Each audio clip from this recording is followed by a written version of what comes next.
नमस्कार दोस्तों। आखिरकार नेपाल ने चीन पे अब तक का सबसे कड़ा और सबसे बड़ा प्रहार करके पूरे दुनिया को चुका दिया है।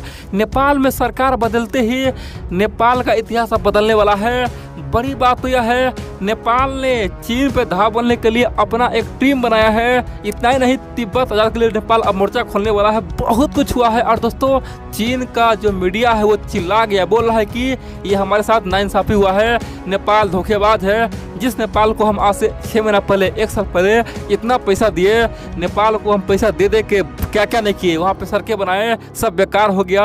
आखिरकार शेर बहादुर देववा ने तो हमसे दुश्मनी निकाल ली। दोस्तों नेपाल ने पहले कहा है भारत से हम जमीन बाद में लेंगे, भारत से समझौता जो भी है वो बाद में करेंगे, लेकिन चीन से हम अभी का अभी समझौता करेंगे। 6 महीना टाइम है, चीन से हर एक जमीन हड़पेंगे, छीनेंगे, चीन को दौड़ा दौड़ा के मारेंगे, चीन का औकात दिखा देंगे। दोस्तों शेर बहादुर देववा ने ऐसा फैसला लिया ना, अभी तक नेपाली लोगों को यकीन नहीं हो रहा है और पूरे साउथ एशिया में भूचाल आ गया है।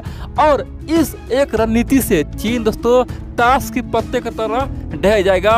और कल तक जो नेपाल भारत को आंख दिखा रहा था, अब चीन से पंगा लेके पूरे दुनिया को दिखा दिया है कि नेपाल में बेशक केपी शर्मा ओली हो, ओली बेशक चीन का गुलाम हो, लेकिन शेर बहादुर देववा और कांग्रेस पार्टी निष्पक्ष है और देश के लिए, देश हित में काम करेगा। दोस्तों आप जानते हैं जब केपी शर्मा ओली भारत पे बड़े बड़े फैसले ले रहे थे, बोल रहे थे कि राम मंदिर मेरा है, भारत से बड़ा समस्या है, काला पानी लुप्त मेरा है, दोस्तों शेर बहादुर देववा ने बोला ठीक है ये समस्या तो है ही, हमें तो पता है, लेकिन हमारा समस्या चीन से भी है, लेकिन चीन से हम लोग क्यों बात नहीं कर रहे हैं। दोस्तों शेर बहादुर देववा ने पहले कहा कि भारत और नेपाल का जो झगड़ा है वो ऐतिहासिक झगड़ा है, ये आज का नहीं, ये अंग्रेजों का झगड़ा है। जब से भारत आज़ाद हुआ है तब से कोई भी समस्या नहीं हुआ है, लेकिन चाइना ने तो अभी अभी हमारे देश पे कब्जा किया है, हमारे देश में कई सारे बिल्डिंग बनाया है, हमारे कई सारे गांव को मिला लिया है और हमारे जो सेना है उस पर हमला करने के लिए तैयार होता है। दोस्तों हाल ही में चीन ने यहाँ तक कहा था कि नेपाली सेना हो गया या फिर नेपाल का जो सर्वेक्षण विभाग हो गया, ये सब बहुत ही कम पढ़े लिखे होते हैं, अनपढ़ होते हैं, उसके पास कोई भी एक्सपीरियंस नहीं होता। दोस्तों इस तरह की बात चीन मीडिया ने कहा था। और बड़ी बात तो यह है, शेर बहादुर देववा के फैसले से अब नेपाल ने ओपनली चीन को बहुत बड़ा संदेश भेज दिया है। और सोचने वाली बात तो यह है कि अब इस केस में चाइना भारत को घेर रहा है, बोला कि ये जो हो रहा है सब कुछ भारत के इशारे पे हो रहा है। भारत ने कांग्रेस पार्टी को यूज करना शुरू कर दिया। दोस्तों बहुत कुछ पूरा खबर देखिए, क्योंकि हम लोग ने कुछ नहीं किया, हम लोग बिना हाथ पर हिलाए अपने दुश्मन को अब खत्म करने जा रहे हैं। तो चलिए हम लोग शुरू जानते हैं। दोस्तों अब जानते हैं चाइना आज से 6 महीना पहले भारत को यह धमकी दे दिया कि भारत संभल जाए, अगर भारत नहीं संभलेगा तो भारत के तीनों ओर से प्रहार होगा, एक तरफ पाकिस्तान होगा, दूसरा और हम होगा और तीसरी ओर नेपाल हो गया। आज हम एक हो चुके हैं। दोस्तों इस तरह का बयान दे रहा था। और उस समय जिस समय हम लोग चीन से लड़ रहे थे, गलवान घाटी में हिंसक झड़प हो रहा था, उस समय नेपाल भी दोस्तों खूब कूद रहा था, वो भी चीन के भरोसे कूद रहा था। ठीक है, इतना सब जानते हैं। लेकिन हाल ही में केपी शर्मा ओली का सरकार काम से गया है, कहीं का नहीं रहा है। यही केपी शर्मा ओली दोस्तों नेपाल का एक अलग नक्शा छपा दिया था, बोल दिया था कि अपने ज़मीन के लिए हम कुछ भी करेंगे, यानी कि जो मन में आया वो बक रहा था। अब दोस्तों वहाँ पे कांग्रेस पार्टी का सरकार है, जिसका नेता है शेर बहादुर देववा, वहाँ के प्रधानमंत्री है। अब आज से 2 दिन पहले शेर बहादुर देववा ने एक भव्य मीटिंग किया, एक इमरजेंसी मीटिंग किया, जिसमें तमाम मंत्रिमंडल को बुलाया।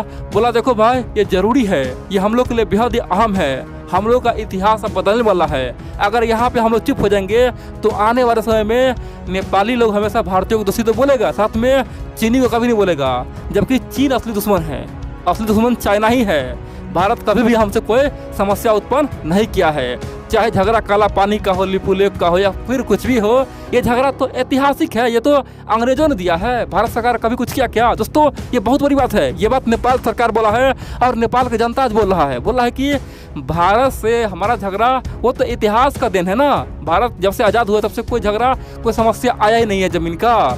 लेकिन चाइना तो वर्तमान में अभी अभी जब नेपाल में लोकतंत्र है, इस समय हमारा ज़मीन हड़प रहा है। और केपी शर्मा ओली बिल्कुल ही चुप था, ये तो हमारे लिए सबसे बड़ा ब्लंडर हो जाएगा। जिस प्रकार तिब्बत को चाइना कब्जा कर रहा था 1950-51 में और तिब्बत सरकार चुपचाप देख रहा था, दोस्तों नेपाल के लोग और सरकार बोल रहा है कि मेरा भी यही हश्र होने वाला था, लेकिन सबको हम रोकेंगे और कुछ ही महीनों से ज़मीन हम छीनेंगे। और इसलिए दोस्तों तमाम मंत्रिमंडल के सहयोग से उसके बातों में आके सबको विश्वास दिलाया और शेर बहादुर देवुआ ने बहुत ही खतरनाक, तेज तर्रार, बेहद ही एडवांस एक टीम बनाया है, जिस टीम का काम यही होगा कि चाइना ने आज से 50 साल पहले और अभी तक में कितना हमारा ज़मीन हड़पा है। दोस्तों इस टीम का ही काम होगा और ये टीम 6 महीने के अंदर देवुआ को सब रिपोर्ट सौंपेगा, बोलेगा कि चाइना ने कहाँ का ज़मीन हड़पा है।